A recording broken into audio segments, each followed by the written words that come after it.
Today on the net, Italian web users outraged over treatment of survivors of the Lampedusa tragedy.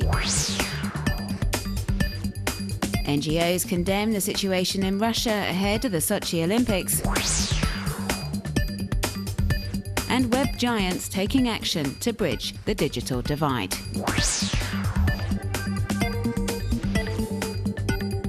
1 week after a boat carrying some 500 African migrants sank off the coast of Lampedusa, the mayor of the small Italian island, Giussi Nicolini, continues to update the growing death toll via her Twitter account. The sense of grief caused by the tragedy has been such that the Prime Minister, Enrico Letta, has announced all the victims will be given Italian nationality posthumously. The survivors, however, with the exception of children, may be facing prosecution for illegal immigration. They could well be sent back home and ordered to pay a fine of up to €5,000. As some outraged Italian social networkers are saying, is a good immigrant a dead immigrant?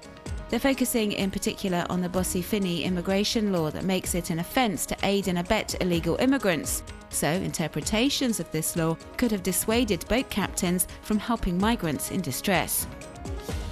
This legislative and highly repressive arsenal was introduced in 2002 at the instigation of Umberto Bossi, who was the head of the xenophobic Northern League Party at the time, and Gianfranco Fini, the founder of the neo-fascist National Alliance Party. The bill's now coming under increasing scrutiny. Italian daily La Repubblica has started an online petition calling for the law to be abolished and replaced with legislation that doesn't violate human rights. The document has garnered around 25,000 signatures and counting. Russia set to host the 2014 Winter Olympics in Sochi from the 7th to the 23rd of February, and with less than 4 months to go before the start of the Games, NGOs have taken to the web to share their concerns over the human rights situation. Reporters Without Borders, for example, has published a report denouncing the authorities' control over the country's independent media. The NGOs investigated infringements on freedom of information in the Sochi region, and aside from a few exceptions, reporting is systematically monitored before publication. RWB says the situation is unacceptable and is urging Moscow to allow journalists to work unimpeded throughout the duration of the Winter Olympics. Amnesty International has also sounded the alarm bells over the upcoming Winter Olympics. The NGOs launched a worldwide campaign condemning the growing human rights violations in Russia in the run-up to the Games.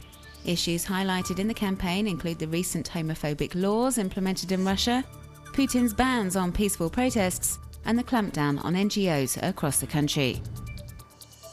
As explained on this blog, since 2012, NGOs funded from abroad must register as foreign agents. Failure to do so could shut them down. The move also gives the Russian authorities the right to investigate these organisations, carry out spot checks, and even shut them down. The Environmental Watch of the North Caucasus, for example, was investigated after exposing a series of scandals involving politicians and environmental violations during preparations for the Olympics. Earlier this week, the organisation received an official warning from the authorities, warning not to continue operations unless it registers as a foreign agent.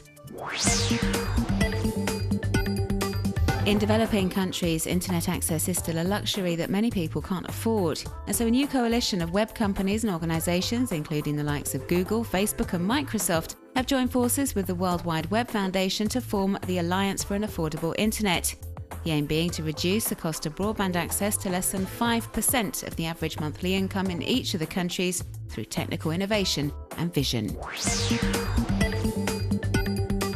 Jackson Tembu, the national spokesman for the ANC, South Africa's governing political party since 1994, has been in for a bit of a surprise after the proudly brought by ANC hashtag, launched to rally support and pride for the party, started trending for all the wrong reasons. Instead of using it to praise the party, South African web users took the opportunity to list all the problems in the country, like corruption, for example. And with a general election scheduled for next year, this type of criticism and debate looks set to continue. The remake of horror flick Kerry, which tells the story of a teenage girl with telekinetic powers, is due to hit cinema screens across the US on October 18th. And to promote the upcoming release, the film's producers decided to play a prank on clients in a New York City coffee shop and make them think they were witnessing a paranormal phenomenon, something they're not likely to forget in a hurry. You can check out the video in its entirety on all good video sharing platforms. Get away from me!